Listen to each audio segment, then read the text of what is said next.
Mark Antony. Roman politician and general. Marcus Antonius, 14th of January 83 BC, 1 August 30th BC, commonly known in English as Mark Antony or Antony, was a Roman politician and general who played a critical role in the transformation of the Roman Republic from a constitutional republic into the autocratic Roman Empire. Antony was a supporter of Julius Caesar, and served as one of his generals during the conquest of Gaul and the Civil War. Antony was appointed administrator of Italy while Caesar eliminated political opponents in Greece, North Africa, and Spain.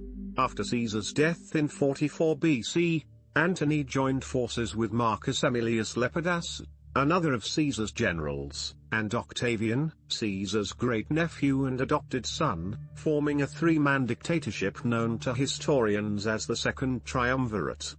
The Triumvirs defeated Caesar's murderers, the Liberators, at the Battle of Philippi in 42 BC, and divided the government of the Republic between themselves. Antony was assigned Rome's eastern provinces, including the client kingdom of Egypt, then ruled by Cleopatra VII Philopator, and was given the command in Rome's war against Parthia. Relations among the triumvirs were strained as the various members sought greater political power. Civil war between Antony and Octavian was averted in 40 BC, when Antony married Octavian's sister, Octavia. Despite this marriage, Antony carried on a love affair with Cleopatra, who bore him 3 children, further straining Antony's relations with Octavian. Lepidus was expelled from the association in 36 BC, and in 33 BC disagreements between Antony and Octavian caused a split between the remaining triumvirs. Their ongoing hostility erupted into civil war in 31 BC, as the Roman Senate, at Octavian's direction, declared war on Cleopatra and proclaimed Antony a traitor. Later that year, Antony was defeated by Octavian's forces at the Battle of Actium. Antony and Cleopatra fled to Egypt where, after a minor victory at the Battle of Alexandria, they committed suicide. With Antony dead, Octavian became the undisputed master of the Roman world. In 27 BC, Octavian was granted the title of Augustus, marking the final stage in the transformation of the Roman Republic into an empire, with himself as the first Roman emperor. Early life. A member of the plebeian Antonia gens, Antony was born in Rome on 14th of January 83 BC. His father and namesake was Marcus Antonius Creticus, son of the noted orator by the same name who had been murdered during the Marian Terror of the winter of 87 to 86 BC. His mother was Julia, a third cousin of Julius Caesar. Antony was an infant at the time of Lucius Cornelius Sulla's march on Rome in 82 BC. According to the Roman orator Marcus Tullius Cicero, Antony's father was incompetent and corrupt, and was only given power because he was incapable of using or abusing it effectively. In 74 BC he was given military command to defeat the pirates of the Mediterranean, but he died in Crete in 71 BC without making any significant progress. The elder Antony's death left Antony and his brothers, Lucius and Gaius, in the care of their mother, Julia, who later married Publius Cornelius Lentulus Zura, an eminent member of the old patrician nobility. Lentulus, despite exploiting his political success for financial gain, was constantly in debt due to the extravagance of his lifestyle. He was a major figure in the Second Catilinarian conspiracy and was summarily executed on the orders of the consul Cicero in 63 BC for his involvement. Antony's early life was characterized by a lack of proper parental guidance. According to the historian Plutarch, he spent his teenage years wandering through Rome with his brothers and friends gambling, drinking, and becoming involved in scandalous love affairs. Antony's contemporary and enemy, Cicero, charged that he had a homosexual relationship with Gaius Scribonius Curio. This form of slander was popular during this time in the Roman Republic to demean and discredit political opponents by accusing them of having an inappropriate sexual affair. There is little reliable information on his political activity as a young man, although it is known that he was an associate of Publius Clodius Pulcher and his street gang. He may also have been involved in the Lupercal cult, as he was referred to as a priest of this order later in life. By age 20, Antony had amassed an enormous debt. Hoping to escape his creditors, Antony fled to Greece in 58 BC, where he studied philosophy and rhetoric at Athens. Early career. Military service. In 57 BC, Antony joined the military staff of Aulus Gabinius, the proconsul of Syria, as chief of the cavalry. This appointment marks the beginning of his military career. As consul the previous year, Gabinius had consented to the exile of Cicero by Antony's mentor, Publius Clodius Pulcher. Hyrcanus II, the Roman-supported Hasmonean high priest of Judea, fled Jerusalem to Gabinius to seek protection against his rival and son-in-law Alexander. Years earlier in 63 BC, the Roman general Pompey had captured him and his father, King Aristobulus II, during his war against the remnant of the Seleucid Empire. Pompey had deposed Aristobulus and installed Hyrcanus as Rome's client ruler over Judea. Antony achieved his first military distinctions after securing important victories at Alexandrium and Machaerus. With the rebellion defeated by 56 BC, Gabinius restored Hyrcanus to his position as high priest in Judea. The following year, in 55 BC, Gabinius intervened in the political affairs of Ptolemaic Egypt. Pharaoh Ptolemy XII Auletes had been deposed in a rebellion led by his daughter Berenice IV in 58 BC, forcing him to seek asylum in Rome. During Pompey's conquests years earlier, Ptolemy had received the support of Pompey, who named him an ally of Rome. Gabinius' invasion sought to restore Ptolemy to his throne. This was done against the orders of the Senate but with the approval of Pompey, then Rome's leading politician, and only after the deposed king provided a 10,000 talent bribe.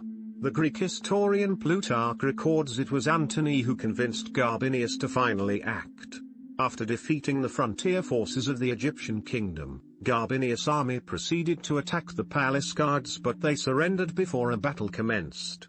With Ptolemy XII restored as Rome's client king, Gabinius garrisoned 2,000 Roman soldiers, later known as the Gabiniani, in Alexandria to ensure Ptolemy's authority. In return for its support, Rome exercised considerable power over the kingdom's affairs, particularly control of the kingdom's revenues and crop yields. During the campaign in Egypt, Antony first met Cleopatra, the 14-year-old daughter of Ptolemy XII. While Antony was serving Gabinius in the east, the domestic political situation had changed in Rome. In 60 BC, a secret agreement, known as the First Triumvirate, was entered into between three men to control the Republic: Marcus Licinius Crassus, Gnaeus Pompey Magnus, and Gaius Julius Caesar. Crassus, Rome's wealthiest man, had defeated the slave rebellion of Spartacus in 70 BC. Pompey conquered much of the eastern Mediterranean in the 60s BC. Caesar was Rome's Pontifex Maximus and a former general in Spain. In 59 BC, Caesar, with funding from Crassus, was elected consul to pursue legislation favorable to Crassus and Pompey's interests. In return, Caesar was assigned the governorship of Illyricum, Cisalpine Gaul, and Transalpine Gaul for 5 years beginning in 58 BC. Caesar used his governorship as a launching point for his conquest of Free Gaul. In 55 BC, Crassus and Pompey served as consuls while Caesar's command was extended for another 5 years. Rome was effectively under the absolute power of these three men. The triumvirate used Publius Clodius Pulcher, Antony's patron, to exile their political rivals, notably Cicero and Cato the Younger. During his early military service, Antony married his cousin Antonia Hybrida Minor, the daughter of Gaius Antonius Hybrida. Sometime between 54 and 47 BC, the union produced a single known child, Antonia. It is unclear if this was Antony's first marriage. Service under Caesar. Gallic Wars. Antony's association with Publius Clodius Pulcher allowed him to achieve greater prominence. Clodius, through the influence of his benefactor Marcus Licinius Crassus, had developed a positive political relationship with Julius Caesar. Claudius secured Antony a position on Caesar's military staff in 54 BC, joining his conquest of Gaul. Serving under Caesar, Antony demonstrated excellent military leadership. Despite a temporary alienation later in life, Antony and Caesar developed friendly relations which would continue until Caesar's assassination in 44 BC. Caesar's influence secured greater political advancement for Antony. After a year of service in Gaul, Caesar dispatched Antony to Rome to formally begin his political career, receiving election as quaestor for 52 BC as a member of the Populares faction. Assigned to assist Caesar, Antony returned to Gaul and commanded Caesar's cavalry during his victory at the Battle of Alesia against the Gallic chieftain Vercingetorix. Following his year in office, Antony was promoted by Caesar to the rank of legate and assigned command of 2 legions, approximately 7,500 total soldiers. Meanwhile, the alliance among Caesar, Pompey and Crassus had effectively ended. Caesar's daughter Julia, who had married Pompey to secure the alliance, died in 54 BC while Crassus was killed at the Battle of Carrhae in 53 BC. Without the stability they provided, the divide between Caesar and Pompey grew ever larger.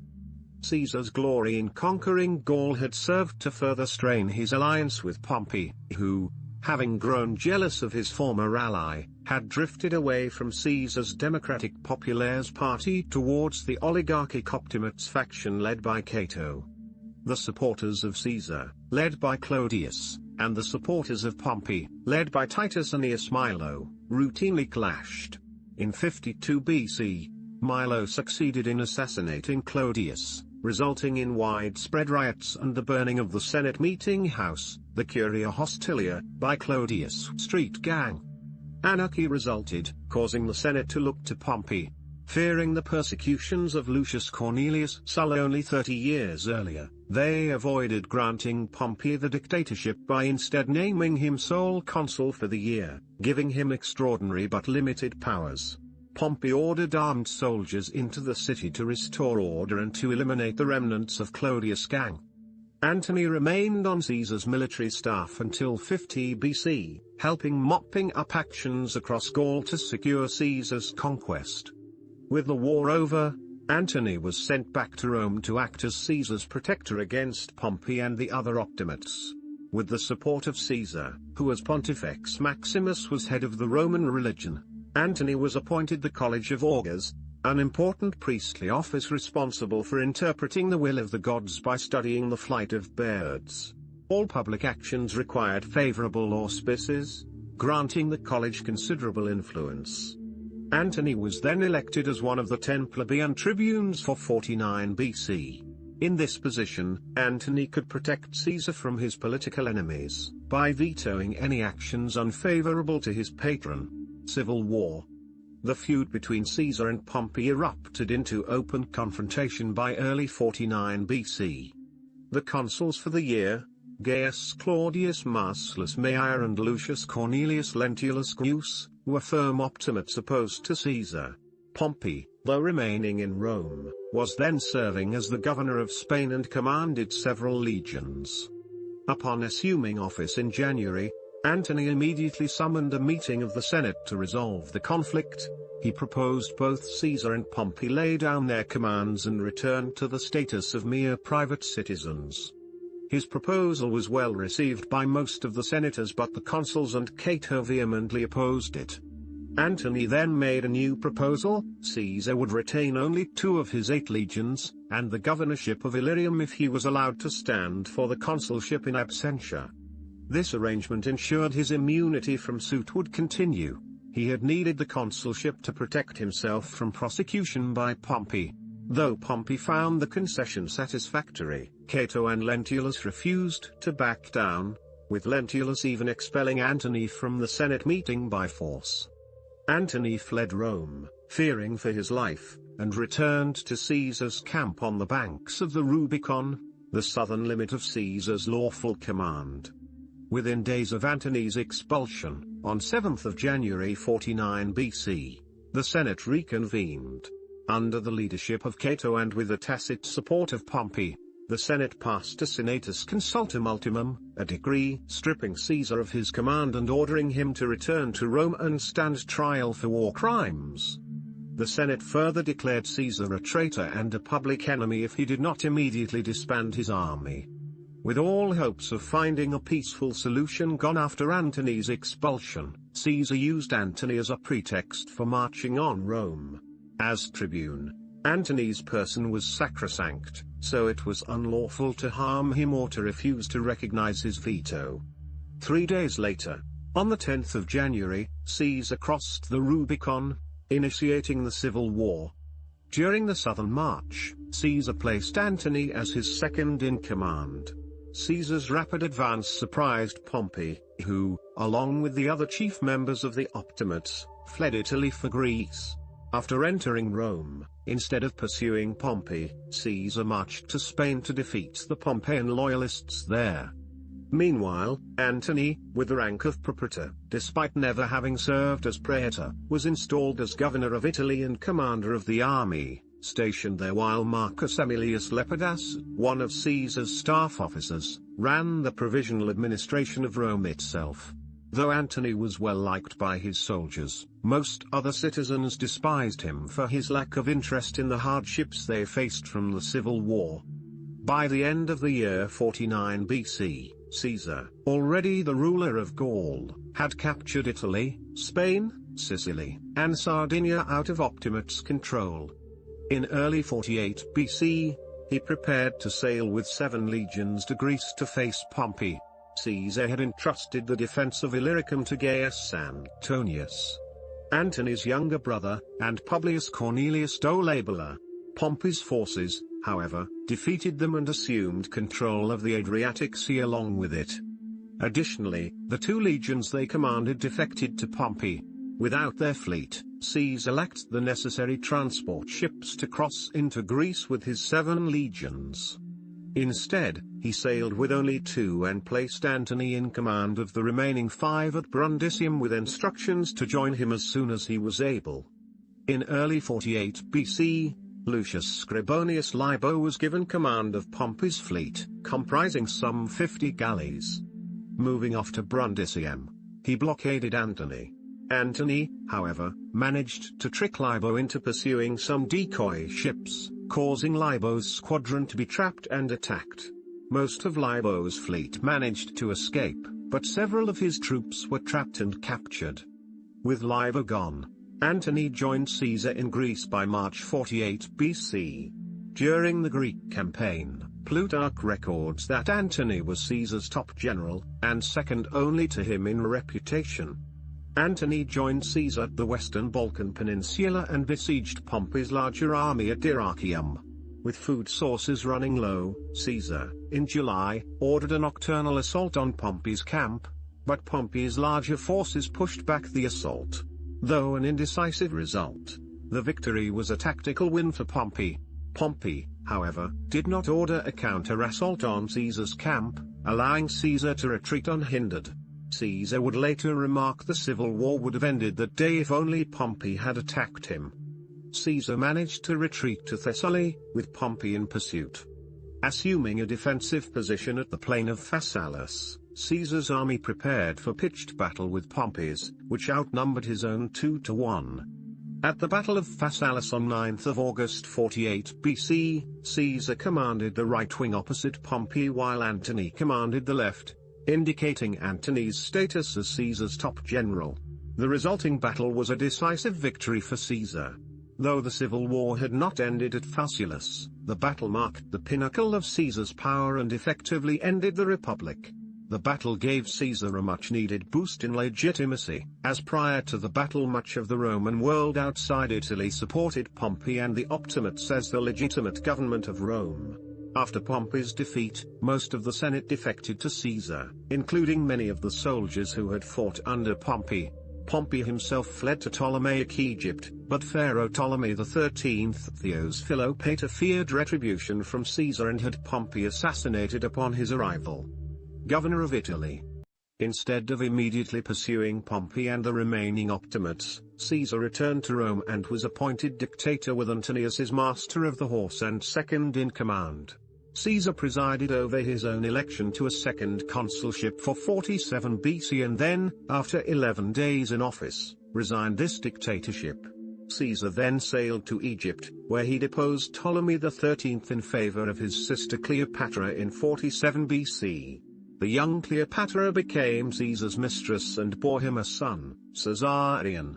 Caesar's actions further strengthened Roman control over the already Roman-dominated kingdom. While Caesar was away in Egypt, Antony remained in Rome to govern Italy and restore order. Without Caesar to guide him, however, Antony quickly faced political difficulties and proved himself unpopular. The chief cause of his political challenges concerned debt forgiveness.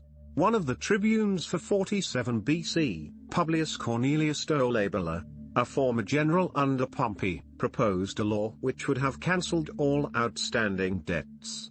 Antony opposed the law for political and personal reasons. He believed Caesar would not support such massive relief and suspected Dolabella had seduced his wife Antonia Hybridum Minor. When Dolabella sought to enact the law by force and seized the Roman Forum, Antony responded by unleashing his soldiers upon the assembled masses. The resulting instability, especially among Caesar's veterans who would have benefited from the law, forced Caesar to return to Italy by October 47 BC. Antony's handling of the affair with Dolabella caused a cooling of his relationship with Caesar. Antony's violent reaction had caused Rome to fall into a state of anarchy. Caesar sought to mend relations with the populist leader. He was elected to a third term as consul for 46 BC, but proposed the Senate should transfer the consulship to Dolabella. When Antony protested, Caesar was forced to withdraw the motion out of shame. Later, Caesar sought to exercise his prerogatives as dictator and directly proclaimed Dolabella as consul instead. Antony again protested and, in his capacity as an augur, declared the omens were unfavorable and Caesar again backed down. Seeing the expediency of removing Dolabella from Rome, Caesar ultimately pardoned him for his role in the riots and took him as one of his generals in his campaigns against the remaining Optimates' resistance. Antony, however, was stripped of all official positions and received no appointments for the year 46 BC or 45 BC. Instead of Antony, Caesar appointed Marcus Aemilius Lepidus to be his consular colleague for 46 BC. While Caesar campaigned in North Africa, Antony remained in Rome as a mere private citizen. After returning victorious from North Africa, Caesar was appointed dictator for 10 years and brought Cleopatra and their son to Rome. Antony again remained in Rome while Caesar, in 45 BC, sailed to Spain to defeat the final opposition to his rule. When Caesar returned in late 45 BC, the civil war was over. During this time Antony married his third wife, Fulvia. Following the scandal with Dolabella, Antony had divorced his second wife and quickly married Fulvia. Fulvia had previously been married to both Publius Clodius Pulcher and Gaius Scribonius Curio, having been a widow since Curio's death in the Battle of the Bagradas in 49 BC. Though Antony and Fulvia were formally married in 47 BC, Cicero suggests the two had been in a relationship since at least 58 BC. The union produced two children, Marcus Antonius Antulus, born 47, and Aulus Antonius, born 45. Assassination of Caesar. Ides of March. Whatever conflicts existed between himself and Caesar, Antony remained faithful to Caesar, ensuring their estrangement did not last long. Antony reunited with Caesar at Narbo in 45 BC with full reconciliation coming in 44 BC when Antony was elected consul alongside Caesar. Caesar planned a new invasion of Parthia and desired to leave Antony in Italy to govern Rome in his name. The reconciliation came soon after Antony rejected an offer by Gaius Trebonius, one of Caesar's generals, to join a conspiracy to assassinate Caesar. Soon after they assumed office together, the Lupercalia festival was held on 15th of February 44 BC. The festival was held in honor of Luper, the she-wolf who suckled the infant orphans Romulus and Remus, the founders of Rome. The political atmosphere of Rome at the time of the festival was deeply divided. Caesar had enacted a number of constitutional reforms which centralized effectively all political powers within his own hands. He was granted further honors, including a form of semi-official cult, with Antony as his high priest. Additionally, the day before the festival, Caesar had been named dictator for life, effectively granting unlimited power. Caesar's political rivals feared these reforms were his attempts at transforming the republic into an open monarchy. During the festival's activities, Antony publicly offered Caesar a diadem, which Caesar refused. The event presented a powerful message. A diadem was a symbol of a king. By refusing it, Caesar demonstrated he had no intention of making himself king of Rome. Antony's motive for such actions is not clear, and it is unknown if he acted with Caesar's prior approval or on his own. A group of senators resolved to kill Caesar to prevent him from seizing the throne. Chief among them were Marcus Junius Brutus and Gaius Cassius Longinus. Although Cassius was the moving spirit in the plot, winning over the chief assassins to the cause of tyrannicide, Brutus, with his family's history of deposing Rome's kings, became their leader. Cicero, though not personally involved in the conspiracy, later claimed Antony's actions sealed Caesar's fate, as such an obvious display of Caesar's preeminence motivated them to act. Originally, the conspirators had planned to eliminate not only Caesar but also many of his supporters, including Antony, but Brutus rejected the proposal, limiting the conspiracy to Caesar alone. With Caesar preparing to depart for Parthia in late March, the conspirators prepared to act when Caesar appeared for the Senate meeting on the Ides of March, the 15th of March. Antony was supposed to attend with Caesar, but was waylaid at the door by one of the plotters and prevented from intervening. According to the Greek historian Plutarch, as Caesar arrived at the Senate, Lucius Tillius Cimber presented him with a petition to recall his exiled brother. The other conspirators crowded round to offer their support. Within moments, the entire group, including Brutus, was striking out at the dictator. Caesar attempted to get away, but, blinded by blood, he tripped and fell. The men continued stabbing him as he lay defenseless on the lower steps of the portico. According to Roman historian Eutropius, around 60 or more men participated in the assassination. Caesar was stabbed 23 times and died from the blood loss attributable to multiple stab wounds. Leader of the Caesarian party. In the turmoil surrounding the assassination, Antony escaped Rome dressed as a slave, fearing Caesar's death would be the start of a bloodbath among his supporters. When this did not occur, he soon returned to Rome. The conspirators, who styled themselves the Liberators, had barricaded themselves on the Capitoline Hill for their own safety. Though they believed Caesar's death would restore the Republic, Caesar had been immensely popular with the Roman middle and lower classes, who became enraged upon learning a small group of aristocrats had killed their champion. Antony, as the sole consul, soon took the initiative and seized the state treasury. Calpurnia, Caesar's widow, presented him with Caesar's personal papers and custody of his extensive property, clearly marking him as Caesar's heir and leader of the Caesarian faction. Caesar's master of the horse Marcus Aemilius Lepidus marched over 6,000 troops into Rome on the 16th of March to restore order and to act as the bodyguards of the Caesarian faction. Lepidus wanted to storm the capital, but Antony preferred a peaceful solution, as a majority of both the liberators and Caesar's own supporters preferred a settlement over civil war.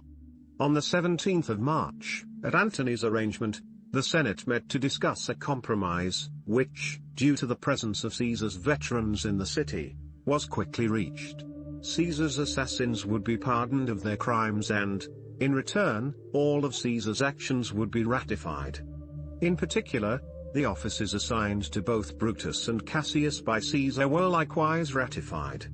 Antony also agreed to accept the appointment of his rival Dolabella as his consular colleague to replace Caesar. Having neither troops, money, nor popular support, the liberators were forced to accept Antony's proposal. This compromise was a great success for Antony, who managed to simultaneously appease Caesar's veterans, reconcile the Senate majority, and appear to the liberators as their partner and protector. On the 19th of March, Caesar's will was opened and read. In it, Caesar posthumously adopted his great-nephew Gaius Octavius and named him his principal heir. Then only 19 years old and stationed with Caesar's army in Macedonia, the youth became a member of Caesar's Julian clan, changing his name to Gaius Julius Caesar Octavianus, Octavian, in accordance with the conventions of Roman adoption. Though not the chief beneficiary, Antony did receive some bequests. Shortly after the compromise was reached, as a sign of good faith, Brutus, against the advice of Cassius and Cicero, agreed Caesar would be given a public funeral and his will would be validated. Caesar's funeral was held on the 20th of March. Antony, as Caesar's faithful lieutenant and incumbent consul, was chosen to preside over the ceremony and to recite the elegy. During the demagogic speech, he enumerated the deeds of Caesar and, publicly reading his will, detailed the donations Caesar had left to the Roman people. Antony then seized the blood-stained toga from Caesar's body and presented it to the crowd. Worked into a fury by the bloody spectacle, the assembly rioted. Several buildings in the Forum and some houses of the conspirators were burned to the ground. Panicked, many of the conspirators fled Italy. Under the pretext of not being able to guarantee their safety, Antony relieved Brutus and Cassius of their judicial duties in Rome and instead assigned them responsibility for procuring wheat for Rome from Sicily and Asia. Such an assignment, in addition to being unworthy of their rank, would have kept them far from Rome and shifted the balance towards Antony. Refusing such secondary duties, the two traveled to Greece instead. Additionally, Cleopatra left Rome to return to Egypt. Despite the provisions of Caesar's will, Antony proceeded to act as leader of the Caesarian faction, including appropriating for himself a portion of Caesar's fortune rightfully belonging to Octavian. Antony enacted the Lex Antonia, which formally abolished the dictatorship, in an attempt to consolidate his power by gaining the support of the senatorial class. He also enacted a number of laws he claimed to have found in Caesar's papers to ensure his popularity with Caesar's veterans, particularly by providing land grants to them. Lepidus, with Antony's support, was named Pontifex Maximus to succeed Caesar. To solidify the alliance between Antony and Lepidus, Antony's daughter Antonia Prima was engaged to Lepidus' son, also named Lepidus. Surrounding himself with a bodyguard of over 6,000 of Caesar's veterans, Antony presented himself as Caesar's true successor, largely ignoring Octavian. First conflict with Octavian. Octavian arrived in Rome in May to claim his inheritance. Although Antony had amassed political support, Octavian still had opportunity to rival him as the leading member of the Caesarian faction. The senatorial Republicans increasingly viewed Antony as a new tyrant. Antony had lost the support of many Romans and supporters of Caesar when he opposed the motion to elevate Caesar to divine status. When Antony refused to relinquish Caesar's vast fortune to him, Octavian borrowed heavily to fulfill the bequests in Caesar's will to the Roman people and to his veterans, as well as to establish his own bodyguard of veterans. This earned him the support of Caesarian sympathizers who hoped to use him as a means of eliminating Antony. The Senate, and Cicero in particular, viewed Antony as the greater danger of the two. By summer 44 BC, Antony was in a difficult position due to his actions regarding his compromise with the liberators following Caesar's assassination. He could either denounce the liberators as murderers and alienate the Senate, or he could maintain his support for the compromise and risk betraying the legacy of Caesar, strengthening Octavian's position. In either case, his situation as ruler of Rome would be weakened. Roman historian Cassius Dio later recorded that while Antony, as consul, maintained the advantage in the relationship, the general affection of the Roman people was shifting to Octavian due to his status as Caesar's son. Supporting the senatorial faction against Antony, Octavian, in September 44 BC, encouraged the leading senator Marcus Tullius Cicero to attack Antony in a series of speeches portraying him as a threat to the Republican order. Risk of civil war between Antony and Octavian grew. Octavian continued to recruit Caesar's veterans to his side, away from Antony, with 2 of Antony's legions defecting in November 44 BC. At that time, Octavian, only a private citizen, lacked legal authority to command the Republic's armies, making his command illegal. With popular opinion in Rome turning against him and his consular term nearing its end, Antony attempted to secure a favorable military assignment to secure an army to protect himself. The Senate, as was custom, assigned Antony and Dolabella the provinces of Macedonia and Syria, respectively, to govern in 43 BC after their consular terms expired. Antony, however, objected to the assignment, preferring to govern Cisalpine Gaul, which had been assigned to Decimus Junius Brutus Albinus, one of Caesar's assassins. When Decimus refused to surrender his province, Antony marched north in December 44 BC with his remaining soldiers to take the province by force, besieging Decimus at Mutina. The Senate, led by a fiery Cicero, denounced Antony's actions and declared him an outlaw. Ratifying Octavian's extraordinary command on 1 January 43 BC, the Senate dispatched him along with consuls Hirtius and Pansa to defeat Antony and his 5 legions. Antony's forces were defeated at the Battle of Mutina in April 43 BC, forcing Antony to retreat to Transalpine Gaul. Both consuls were killed, however, leaving Octavian in sole command of their armies, some 8 legions. The Second Triumvirate. Forming the alliance. With Antony defeated, the Senate, hoping to eliminate Octavian and the remainder of the Caesarian party, assigned command of the Republic's legions to Decimus. Sextus Pompey, son of Caesar's old rival Pompey Magnus, was given command of the Republic's fleet from his base in Sicily, while Brutus and Cassius were granted the governorships of Macedonia and Syria respectively. These appointments attempted to renew the Republican cause. However, the 8 legions serving under Octavian, composed largely of Caesar's veterans, refused to follow one of Caesar's murderers, allowing Octavian to retain his command. Meanwhile, Antony recovered his position by joining forces with Marcus Aemilius Lepidus, who had been assigned the governorship of Transalpine Gaul and nearer Spain. Antony sent Lepidus to Rome to broker a conciliation. Though he was an ardent Caesarian, Lepidus had maintained friendly relations with the Senate and with Sextus Pompey. His legions, however, quickly joined Antony, giving him control over 17 legions, the largest army in the West. By mid-May, Octavian began secret negotiations to form an alliance with Antony to provide a united Caesarian party against the liberators. Remaining in Cisalpine Gaul, Octavian dispatched emissaries to Rome in July 43 BC demanding he be appointed consul to replace Hirtius and Pansa and that the decree declaring Antony a public enemy be rescinded. When the Senate refused, Octavian marched on Rome with his 8 legions and assumed control of the city in August 43 BC. Octavian proclaimed himself consul, rewarded his soldiers, and then set about prosecuting Caesar's murderers. By the Lexpedia, all of the conspirators and Sextus Pompey were convicted in absentia and declared public enemies. Then, at the instigation of Lepidus, Octavian went to Cisalpine Gaul to meet Antony. In November 43 BC, Octavian, Lepidus, and Antony met near Bononia.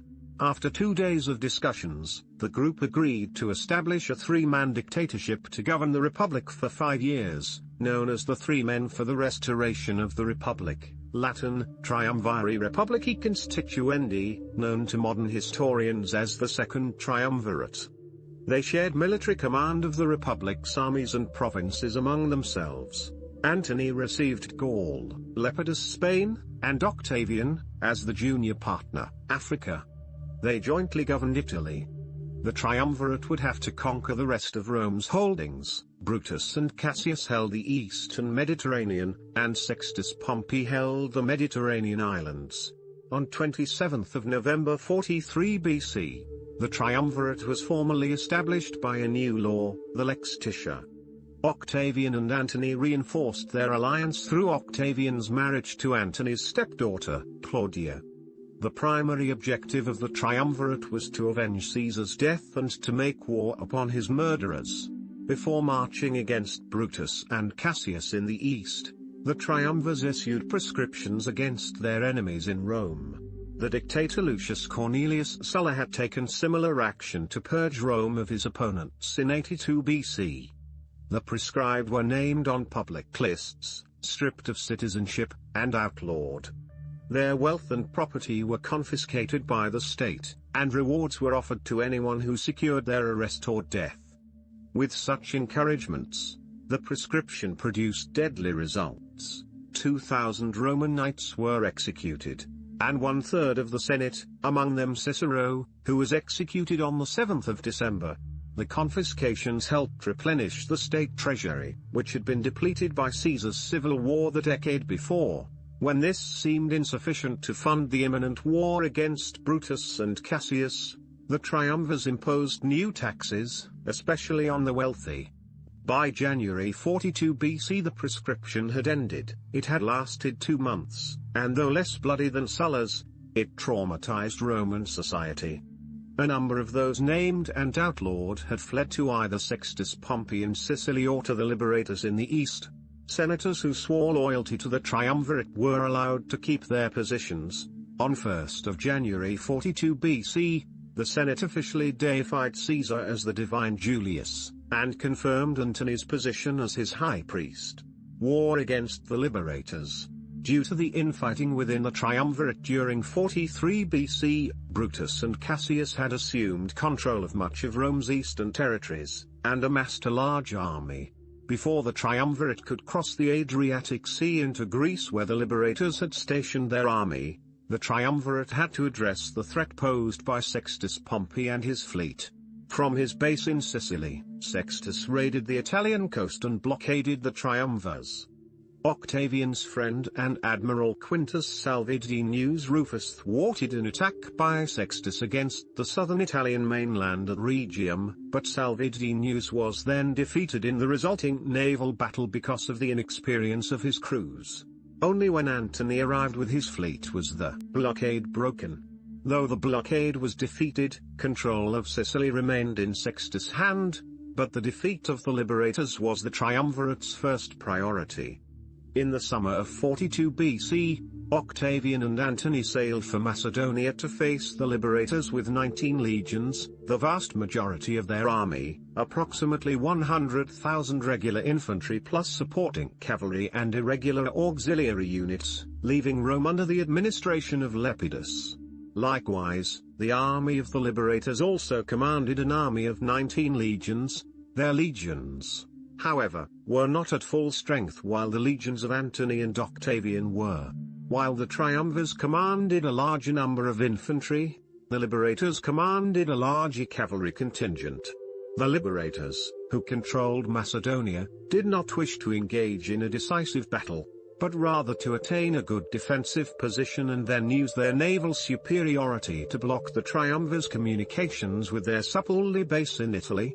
They had spent the previous months plundering Greek cities to swell their war chest and had gathered in Thrace with the Roman legions from the eastern provinces and levies from Rome's client kingdoms. Brutus and Cassius held a position on the high ground along both sides of the Via Egnatia west of the city of Philippi. The south position was anchored to a supposedly impassable marsh, while the north was bordered by impervious hills. They had plenty of time to fortify their position with a rampart and a ditch. Brutus put his camp on the north while Cassius occupied the south of the Via Egnatia. Antony arrived shortly and positioned his army on the south of the Via Egnatia, while Octavian put his legions north of the road.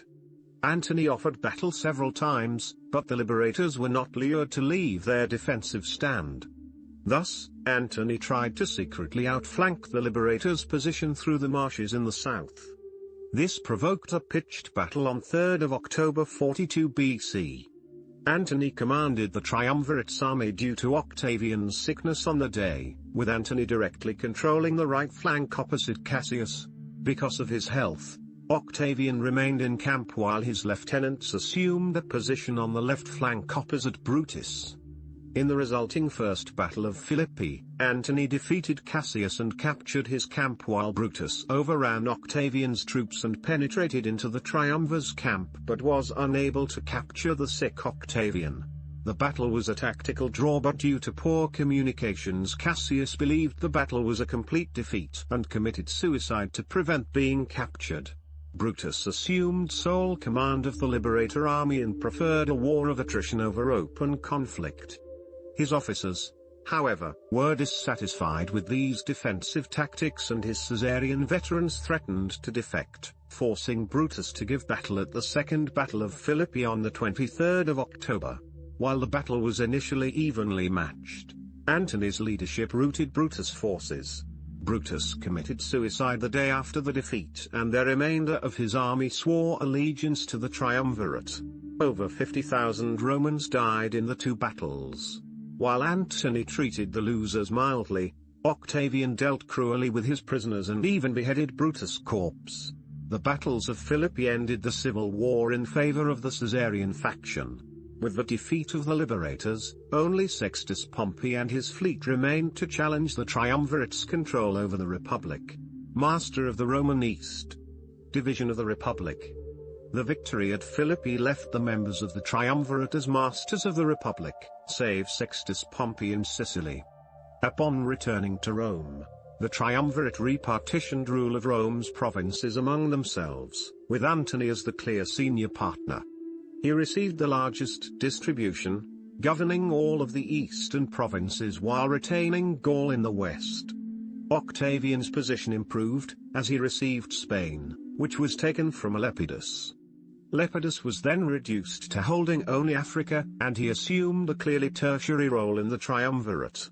Rule over Italy remained undivided, but Octavian was assigned the difficult and unpopular task of demobilizing their veterans and providing them with land distributions in Italy. Antony assumed direct control of the east while he installed one of his lieutenants as the ruler of Gaul. During his absence, several of his supporters held key positions in Rome to protect his interests there. The East was in need of reorganization after the rule of the Liberators in the previous years. In addition, Rome contended with the Parthian Empire for dominance of the Near East. The Parthian threat to the Triumvirate's rule was urgent due to the fact that the Parthians supported the Liberators in the recent civil war, aid which included the Suppuli troops at Philippi.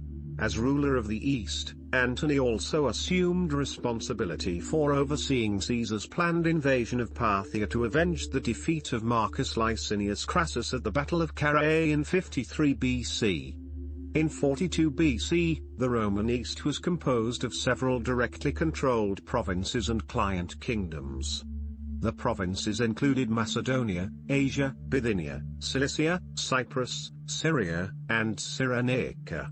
Approximately half of the eastern territory was controlled by Rome's client kingdoms, nominally independent kingdoms subject to Roman direction.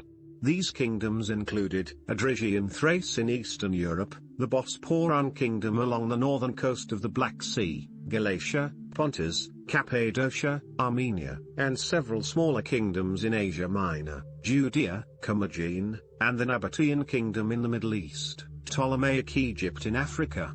Activities in the East. Antony spent the winter of 42 BC in Athens, where he ruled generously towards the Greek cities. A proclaimed Philhellene, friend of all things Greek, Antony supported Greek culture to win the loyalty of the inhabitants of the Greek East.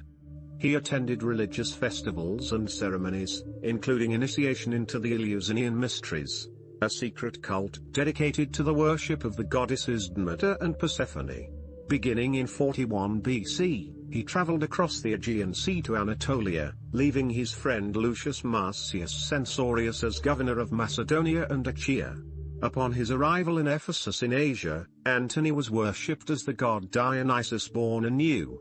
He demanded heavy taxes from the Hellenic cities in return for his pro-Greek culture policies, but exempted those cities which had remained loyal to Caesar during the civil war and compensated those cities which had suffered under Caesar's assassins, including Rhodes, Lycia, and Tarsus. He granted pardons to all Roman nobles living in the East who had supported the Optimate cause, except for Caesar's assassins. Ruling from Ephesus, Antony consolidated Rome's hegemony in the East, receiving envoys from Rome's client kingdoms and intervening in their dynastic affairs, extracting enormous financial gifts from them in the process. Though King Deiotarus of Galatia supported Brutus and Cassius following Caesar's assassination, Antony allowed him to retain his position. He also confirmed Ariarathes as king of Cappadocia after the execution of his brother Ariobarzanes III of Cappadocia by Cassius before the Battle of Philippi. In Hasmonean Judea, several Jewish delegations complained to Antony of the harsh rule of Phasael and Herod, the sons of Rome's assassinated chief Jewish minister Antipater the Idumean. After Herod offered him a large financial gift, Antony confirmed the brothers in their positions. Subsequently, influenced by the beauty and charms of Glaphyra, the widow of Archelaus, formerly the high priest of Comana, Antony deposed Ariarathes, and appointed Glaphyra's son, Archelaus, to rule Cappadocia. In October 41, Antony requested Rome's chief eastern vassal, the queen of Ptolemaic Egypt Cleopatra, meet him at Tarsus in Cilicia. Antony had first met a young Cleopatra while campaigning in Egypt in 55 BC and again in 48 BC when Caesar had backed her as queen of Egypt over the claims of her half-sister Arsinoe. Cleopatra would bear Caesar a son, Caesarion, in 47 BC and the two living in Rome as Caesar's guests until his assassination in 44 BC.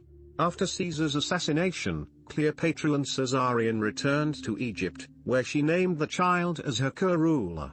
In 42 BC, the Triumvirate, in recognition for Cleopatra's help towards Publius Cornelius Dolabella in opposition to the liberators, granted official recognition to Caesarion's position as king of Egypt.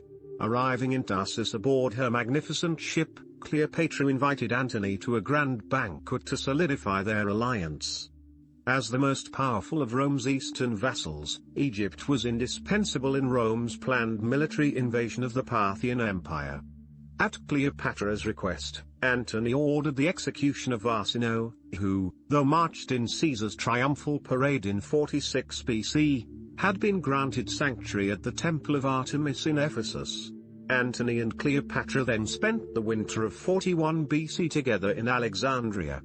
Cleopatra bore Antony twin children, Alexander Helios and Cleopatra Selene II, in 40 BC, and a third, Ptolemy Philadelphus, in 36 BC.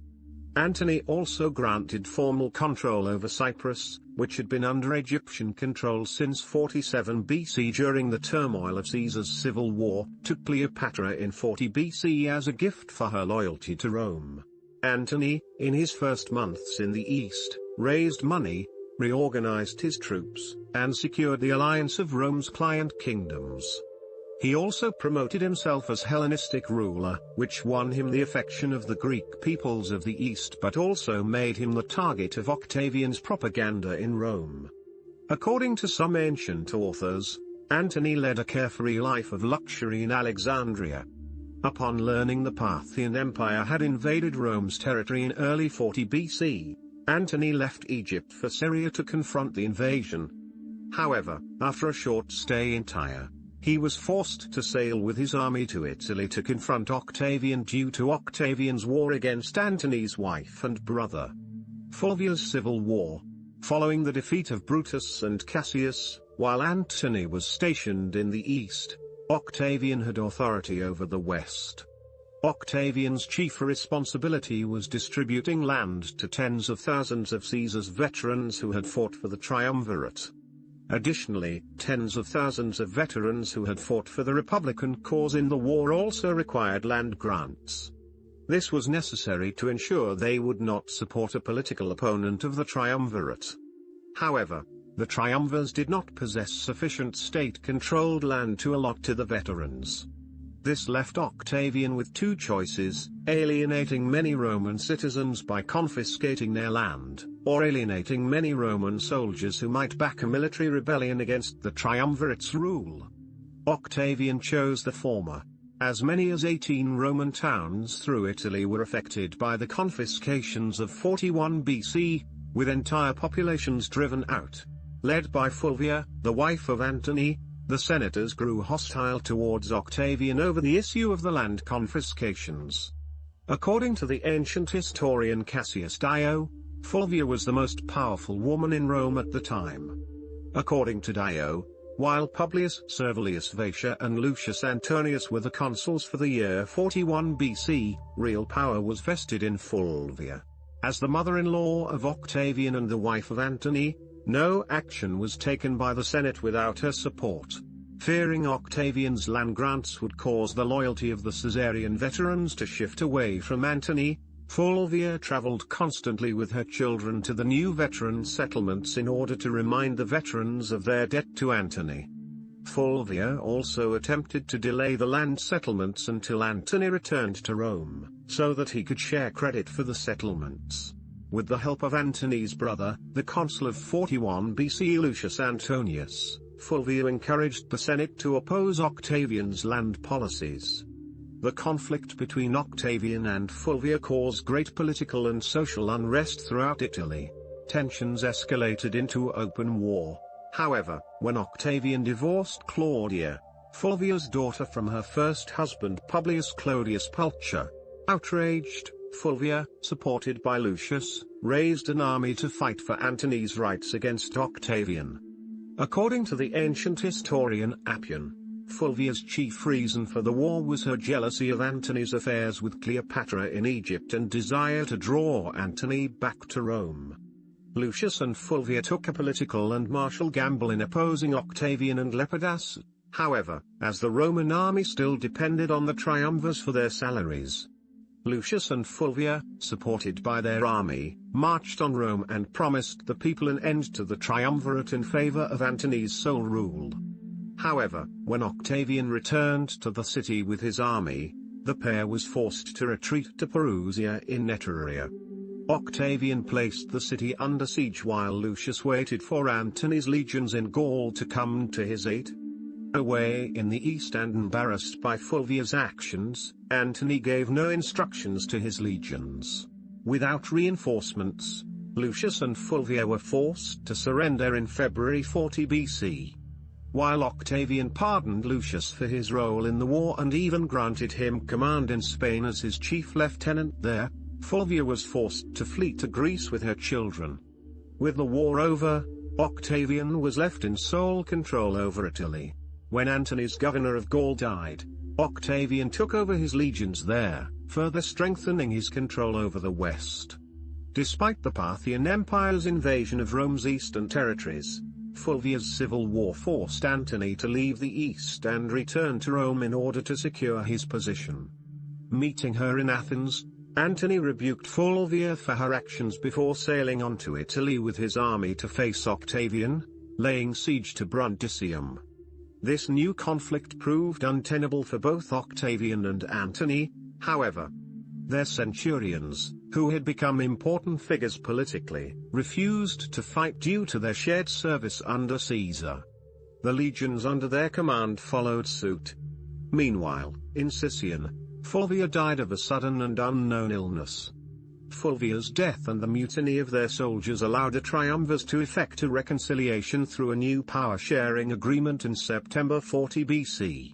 The Roman world was redivided, with Antony receiving the eastern provinces, Octavian the western provinces, and Lepidus relegated to a clearly junior position as governor of Africa. This agreement, known as the Treaty of Brundisium, reinforced the triumvirate and allowed Antony to begin preparing for Caesar's long-awaited campaign against the Parthian Empire. As a symbol of their renewed alliance, Antony married Octavia, Octavian's sister, in October 40 BC. Antony's Parthian War, Roman-Parthian relations. The rise of the Parthian Empire in the 3rd century BC and Rome's expansion into the eastern Mediterranean during the 2nd century BC brought the two powers into direct contact, causing centuries of tumultuous and strained relations.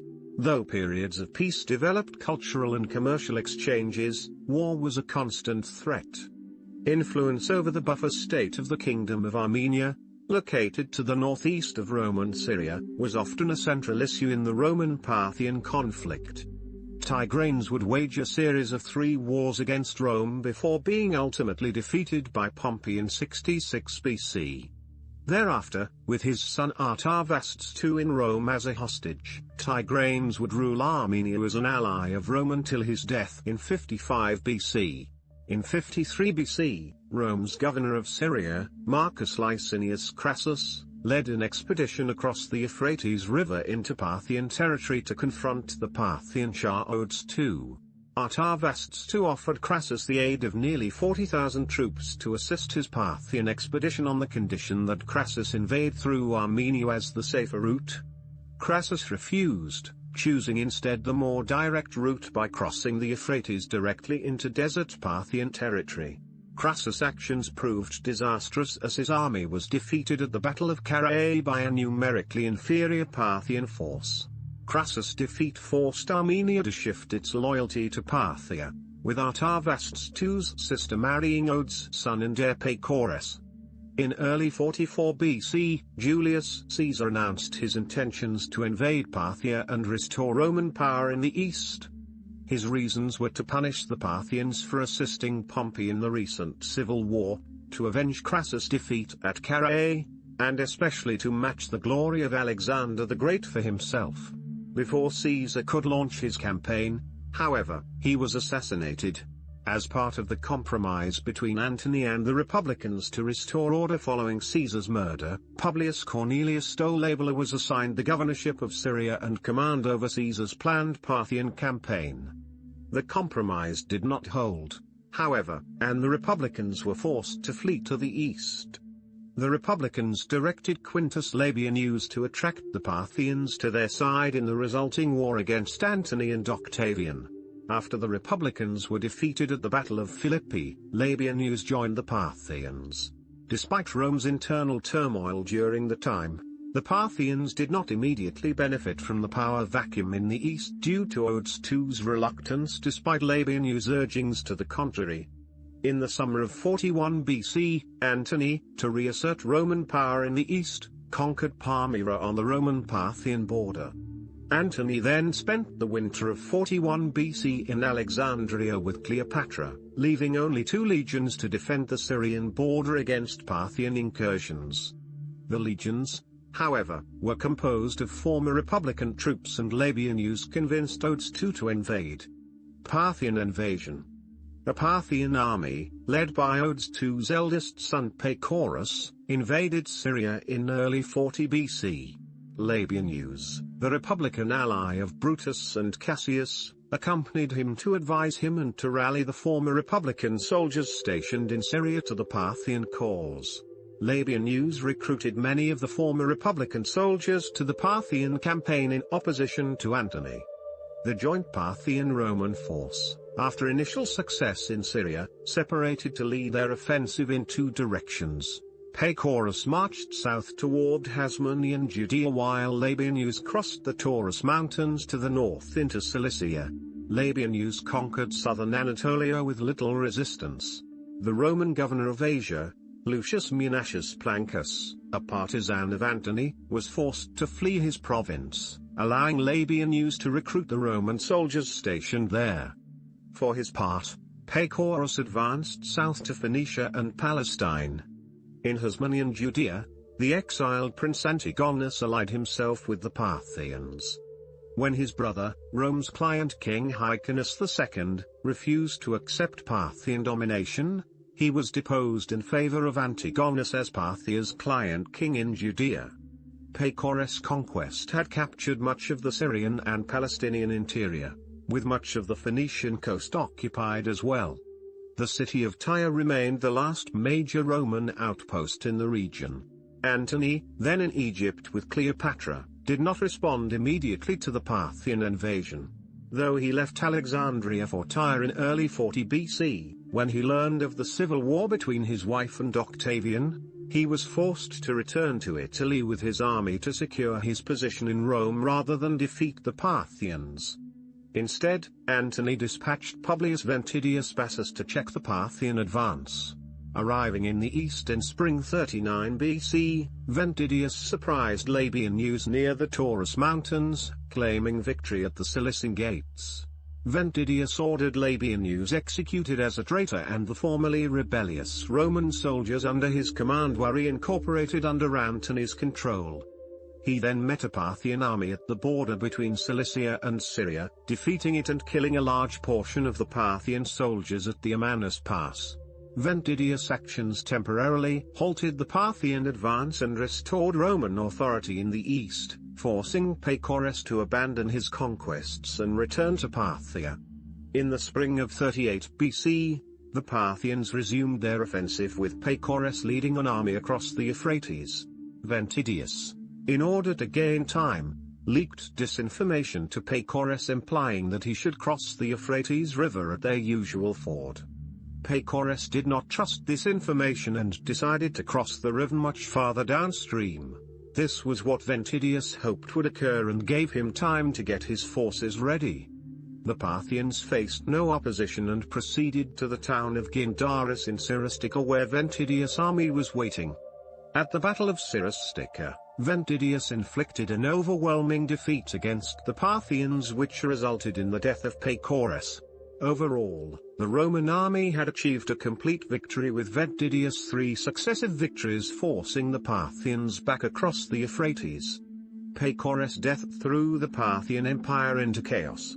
Shah Odes II, overwhelmed by the grief of his son's death, appointed his younger son Phraates IV as his successor.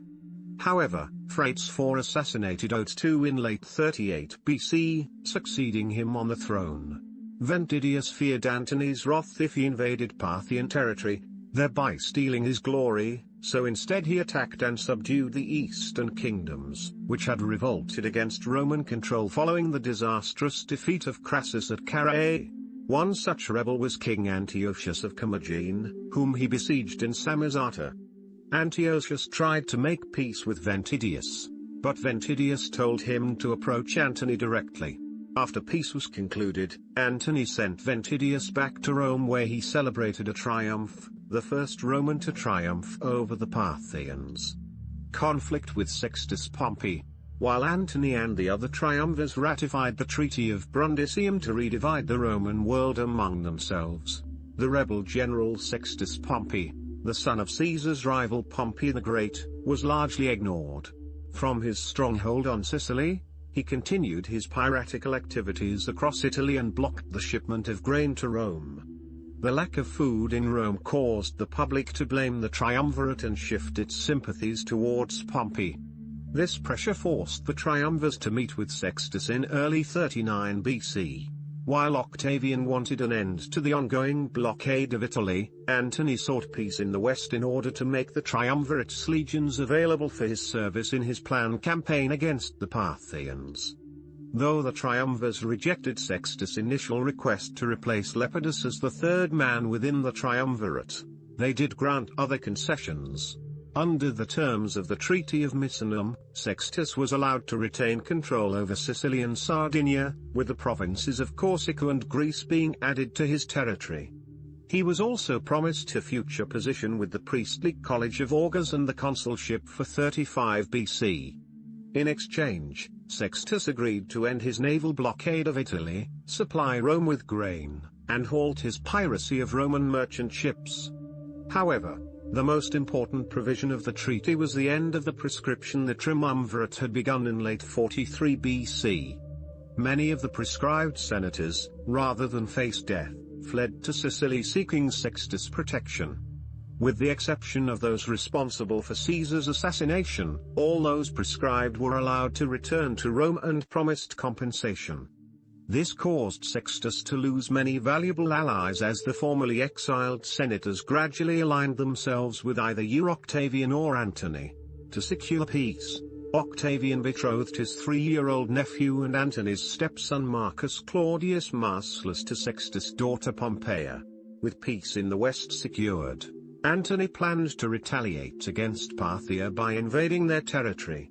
Under an agreement with Octavian, Antony would be supplied with extra troops for his campaign. With this military purpose on his mind, Antony sailed to Greece with Octavia, where he behaved in the most extravagant manner, assuming the attributes of the Greek god Dionysus in 39 BC. The peace with Sextus was short-lived, however. When Sextus demanded control over Greece as the agreement provided, Antony demanded the province's tax revenues be to fund the Parthian campaign. Sextus refused. Meanwhile, Sextus' admiral Menas betrayed him, shifting his loyalty to Octavian and thereby granting him control of Corsica, Sardinia, 3 of Sextus' legions, and a large naval force. These actions worked to renew Sextus' blockade of Italy, preventing Octavian from sending the promised troops to Antony for the Parthian campaign. This new delay caused Antony to quarrel with Octavian, forcing Octavia to mediate a truce between them. Under the Treaty of Tarentum, Antony provided a large naval force for Octavian's use against Sextus, while Octavian promised to raise new legions for Antony to support his invasion of Parthia. As the term of the triumvirate was set to expire at the end of 38 BC, the two unilaterally extended their term of office another 5 years until 33 BC without seeking approval of the Senate or the popular assemblies. To seal the treaty, Antony's elder son Marcus Antonius Antulus, then only 6 years old, was betrothed to Octavian's only daughter Julia, then only an infant. With the treaty signed, Antony returned to the east, leaving Octavia in Italy. Reconquest of Judea. With Publius Ventidius Bassus returned to Rome in triumph for his defensive campaign against the Parthians, Antony appointed Gaius Sosius as the new governor of Syria and Cilicia in early 38 BC. Antony, still in the west negotiating with Octavian, ordered Sosius to depose Antigonus, who had been installed in the recent Parthian invasion as the ruler of Hasmonean Judea, and to make Herod the new Roman client king in the region. Years before in 40 BC, the Roman Senate had proclaimed Herod king of the Jews because Herod had been a loyal supporter of Hyrcanus II, Rome's previous client king before the Parthian invasion, and was from a family with long-standing connections to Rome. The Romans hoped to use Herod as a bulwark against the Parthians in the coming campaign. Advancing south, Sosius captured the island city of Aradus on the coast of Phoenicia by the end of 38 BC. The following year, the Romans besieged Jerusalem. After a 40-day siege, the Roman soldiers stormed the city and, despite Herod's pleas for restraint, acted without mercy, pillaging and killing all in their path, prompting Herod to complain to Antony. Herod finally resorted to bribing Sosius and his troops in order that they would not leave him king of a desert. Antigonus was forced to surrender to Sosius, and was sent to Antony for the triumphal procession in Rome. Herod, however, fearing that Antigonus would win backing in Rome, bribed Antony to execute Antigonus. Antony, who recognized that Antigonus would remain a permanent threat to Herod, ordered him beheaded in Antioch. Now secure on his throne, Herod would rule the Herodian kingdom until his death in 4 BC, and would be an ever-faithful client king of Rome. Parthian campaign. With the triumvirate renewed in 38 BC, Antony returned to Athens in the winter with his new wife Octavia, the sister of Octavian. With the assassination of the Parthian king Odes II by his son Phraates IV, who then seized the Parthian throne, in late 38 BC, Antony prepared to invade Parthia himself. Antony, however, realized Octavian had no intention of sending him the additional legions he had promised under the Treaty of Tarentum. To supplement his own armies, Antony instead looked to Rome's principal vassal in the east, his lover Cleopatra.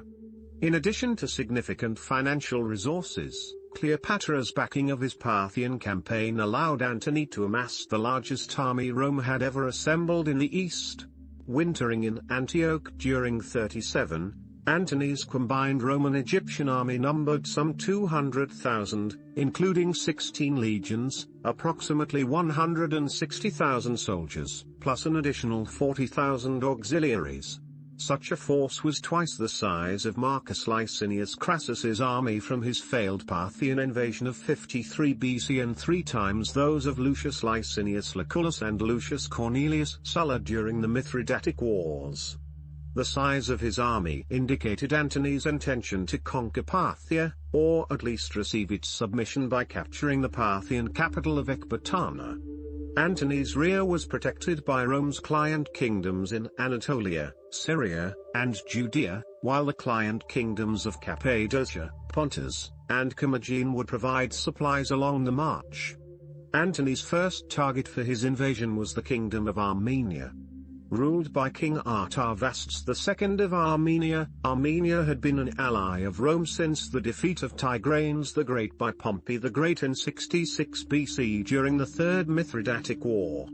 However, following Marcus Licinius Crassus's defeat at the Battle of Carrhae in 53 BC, Armenia was forced into an alliance with Parthia due to Rome's weakened position in the east. Antony dispatched Publius Canidius Crassus to Armenia, receiving Artavasdes II's surrender without opposition. Canidius then led an invasion into the Transcaucasia, subduing Iberia. There, Canidius forced the Iberian king Phanovats II into an alliance against Zoba, king of neighboring Albania, subduing the kingdom and reducing it to a Roman protectorate. With Armenia and the Caucasus secured, Antony marched south, crossing into the Parthian province of Media Atropatene. Though Antony desired a pitched battle, the Parthians would not engage, allowing Antony to march deep into Parthian territory by mid-August of 36 BC. This forced Antony to leave his logistic strain in the care of 2 legions, approximately 10,000 soldiers, which was then attacked and completely destroyed by the Parthian army before Antony could rescue them. Though the Armenian king Artavasdes II and his cavalry were present during the massacre, they did not intervene. Despite the ambush, Antony continued the campaign. However, Antony was soon forced to retreat in mid-October after a failed 2-month siege of the provincial capital. The retreat soon proved a disaster as Antony's demoralized army faced increasing supply difficulties in the mountainous terrain during winter while constantly being harassed by the Parthian army. According to the Greek historian Plutarch, 18 battles were fought between the retreating Romans and the Parthians during the month-long march back to Armenia, with approximately 20,000 infantry and 4,000 cavalry dying during the retreat alone. Once in Armenia, Antony quickly marched back to Syria to protect his interests there by late 36 BC, losing an additional 8,000 soldiers along the way. In all, 2/5 of his original army, some 80,000 men, had died during his failed campaign. Antony and Cleopatra. Meanwhile, in Rome, the triumvirate was no more. Octavian forced Lepidus to resign after the older triumvirate attempted to take control of Sicily after the defeat of Sextus. Now in sole power, Octavian was occupied in wooing the traditional republican aristocracy to his side. He married Livia and started to attack Antony in order to raise himself to power. He argued that Antony was a man of low morals to have left his faithful wife abandoned in Rome with the children to be with the promiscuous queen of Egypt. Antony was accused of everything, but most of all, of going native, an unforgivable crime to the proud Romans. Several times Antony was summoned to Rome, but remained in Alexandria with Cleopatra. Again with Egyptian money, Antony invaded Armenia, this time successfully. In the return, a mock Roman triumph was celebrated in the streets of Alexandria. The parade through the city was a pastiche of Rome's most important military celebration. For the finale, the whole city was summoned to hear a very important political statement. Surrounded by Cleopatra and her children, Antony ended his alliance with Octavian. He distributed kingdoms among his children. Alexander Helios was named king of Armenia, Media and Parthia, territories which were not for the most part under the control of Rome. His twin Cleopatra Selene got Cyrenaica and Libya, and the young Ptolemy Philadelphus was awarded Syria and Cilicia. As for Cleopatra, she was proclaimed Queen of Kings and Queen of Egypt, to rule with Caesarion, Ptolemy XV Caesar, son of Cleopatra by Julius Caesar, King of Kings and King of Egypt. Most important of all, Caesarion was declared legitimate son and heir of Caesar.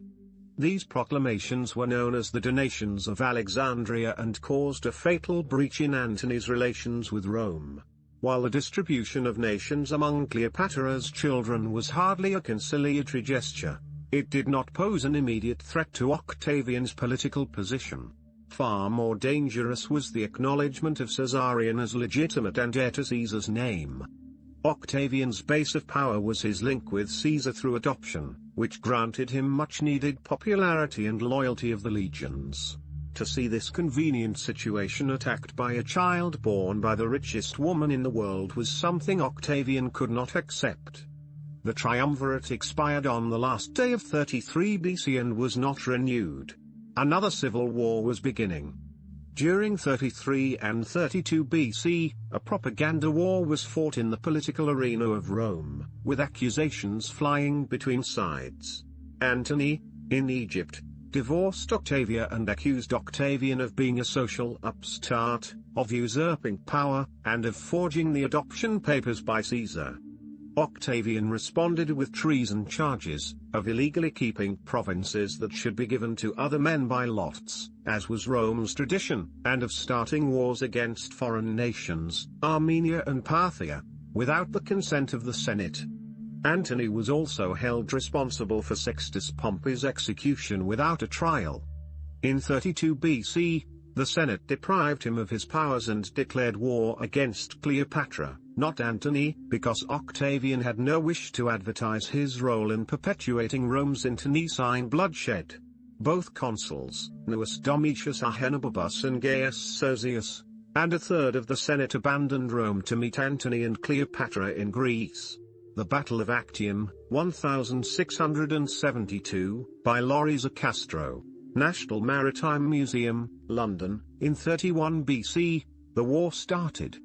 Octavian's general Marcus Vipsanius Agrippa captured the Greek city and naval port of Methone, loyal to Antony. The enormous popularity of Octavian with the legions secured the defection of the provinces of Cyrenaica and Greece to his side. On the 2nd of September, the naval battle of Actium took place. Antony and Cleopatra's navy was overwhelmed, and they were forced to escape to Egypt with 60 ships. Death. Octavian, now close to absolute power, did not intend to give Antony and Cleopatra any rest. In August, 30 BC, assisted by Agrippa, he invaded Egypt. With no other refuge to escape to, Antony stabbed himself with his sword in the mistaken belief that Cleopatra had already done so.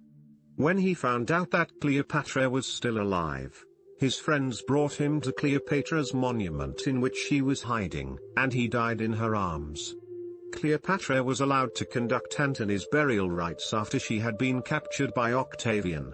Realizing that she was destined for Octavian's triumph in Rome, she made several attempts to take her life and finally succeeded in mid-August. Octavian had Caesarion and Antulus killed, but he spared Aulus as well as Antony's children by Cleopatra, who were paraded through the streets of Rome. Aftermath and legacy. Cicero's son, Cicero Minor, announced Antony's death to the Senate. Antony's honors were revoked and his statues removed, but he was not subject to a complete damnatio memoriae. Cicero Minor also made a decree that no member of the Antony would ever bear the name Marcus again. In this way heaven entrusted the family of Cicero the final acts in the punishment of Antony. When Antony died, Octavian became uncontested ruler of Rome. In the following years, Octavian, who was known as Augustus after 27 BC, managed to accumulate in his person all administrative, political, and military offices. When Augustus died in AD 14, his political powers passed to his adopted son Tiberius. The Roman Empire had begun. The rise of Caesar and the subsequent civil war between his two most powerful adherents effectively ended the credibility of the Roman oligarchy as a governing power and ensured that all future power struggles would center upon which one individual would achieve supreme control of the government, eliminating the Senate and the former magisterial structure as important foci of power in these conflicts. Thus, in history, Antony appears as one of Caesar's main adherents, he and Octavian Augustus being the two men around whom power coalesced following the assassination of Caesar, and finally as one of the three men chiefly responsible for the demise of the Roman Republic. Marriages and issue. Antony was known to have an obsession with women and sex. He had many mistresses, including Cytheris, and had been married in succession to Fadia, Antonia, Fulvia, Octavia, and Cleopatra, and left behind him a number of children. Through his daughters by Octavia, he would be ancestor to the Roman emperors Caligula, Claudius, and Nero. 1. Marriage to Fadia, a daughter of a freedman. According to Cicero, Fadia bore Antony several children. Nothing is known all about Fadia or their children. Cicero is the only Roman source that mentions Antony's first wife. 2. Marriage to first paternal cousin Antonia Hybridum Minor. According to Plutarch, Antony threw her out of his house in Rome because she slept with his friend, the tribune Publius Cornelius Dolabella. This occurred by 47 BC and Antony divorced her. By Antonia, he had a daughter, Antonia, granddaughter of Gaius Antonius Hybrida, married the wealthy Greek Pythodaras of Tralles. 3. Marriage to Fulvia, by whom he had two sons, Marcus Antonius Antulus, murdered by Octavian in 30 BC. Ellus Antonius, married Claudia Marcella the Elder, daughter of Octavia. 4. Marriage to Octavia the Younger, sister of Octavian, later Emperor Augustus. They had two daughters. Antonia the Elder married Lucius Domitius Ahenobarbus, consul 16 BC, maternal grandmother of the Empress Valeria Messalina and paternal grandmother of the Emperor Nero. Antonia the Younger married Nero Claudius Drusus, the younger son of the Empress Livia Drusilla and brother of the Emperor Tiberius, mother of the Emperor Claudius, paternal grandmother of the Emperor Caligula and Empress Agrippina the Younger, and maternal great-grandmother of the Emperor Nero. 5. Children with the Queen Cleopatra VII of Egypt, the former lover of Julius Caesar. Alexander Helios, Cleopatra Selene II, married King Juba II of Numidia and later Mauritania. The Queen of Syria, Zenobia of Palmyra, was reportedly descended from Selene and Juba II. Ptolemy Philadelphus. Descendants. Through his daughters by Octavia, he would become the paternal great-grandfather of Roman Emperor Caligula, the maternal grandfather of Emperor Claudius, and both maternal great-great-grandfather and paternal great-great-uncle of the Emperor Nero of the Julio-Claudian dynasty, the very family, as represented by Octavian Augustus, that he had fought to defeat. Through his eldest daughter, he would become ancestor to the long line of kings and co-rulers of the Bosporan kingdom, the longest living Roman client kingdom, as well as the rulers and royalty of several other Roman client states. Through his daughter by Cleopatra, Antony would become ancestor to the royal family of Mauritania, another Roman client kingdom, while through his sole surviving son Ellus, he would be ancestor to several famous Roman statesmen. Descendants of Mark Antony. 1. Antonia, born 50 BC, had one child, a Pythodarida of Pontus, 30 BC or 29 BC to 38 AD, had three children: Artaxias III, king of Armenia, 13 BC to 35 AD, died without issue. 2. Philemon II, king of Pontus, 12 BC or 11 BC to 74 AD, died without issue. 3. Antonia Tryphena, queen of Thrace, 10 BC to 55 AD, had four children: A. Metelses II, king of Thrace, died 38 AD, died without issue. B. Jepepiris, queen of the Bosporan kingdom, had two children: I. Tiberius Julius Mithridates, king of the Bosporan kingdom, died 68 AD, died without issue. 2. Tiberius Julius Cotys I, king of the Bosporan kingdom, had one child I.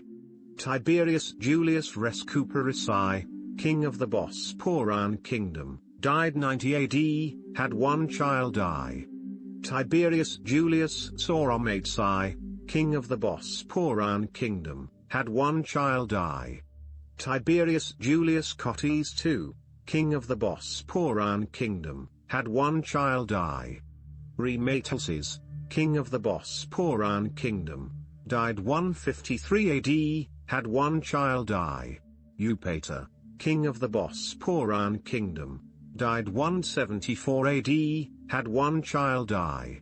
Tiberius Julius Sauromates II, king of the Bosporan kingdom, died 210 AD or 211 AD, had two children I. Tiberius Julius Rescuperus II, king of the Bosporan kingdom, died 227 AD, had one child I. Tiberius Julius Rescuperus III, king of the Bosporan kingdom, died 227 AD. 2. Tiberius Julius Cotys III, king of the Bosporan kingdom, died 235 AD, had three children I.